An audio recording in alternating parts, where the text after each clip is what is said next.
अटक से कटक तक हिंदवी स्वराज्यासाठी पराक्रम गाजवलेल्या महादजी शिंदेंचं नाव इतिहासाच्या पानात अजरामर झालेलं आहे।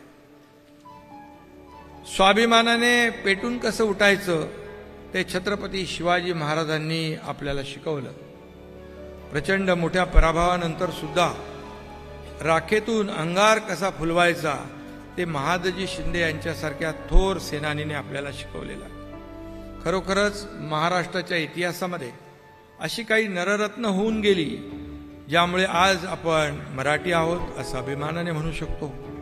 त्याच्या मागे देखील महादजी शिंदेंसारख्या महापराक्रमी योद्ध्यांची प्रेरणा आहे। महादजी शिंदेंच्या कर्तबगारीमुळेच इंग्रजांची भारतातली सत्ता 50 वर्षांनी लांबली असल्याचं मत ज्येष्ठ इतिहासकार डॉक्टर सदानंद मोरे यांनी व्यक्त केलं आहे। यातच सगळं काय आलं।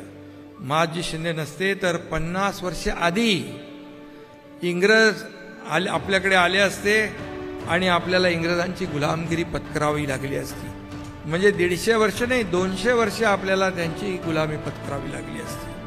आणि म्हणून या पराक्रमामुळेच ब्रिटिशांनी देखील त्यांना ग्रेट मराठा ही पदवी बहाल केली होती।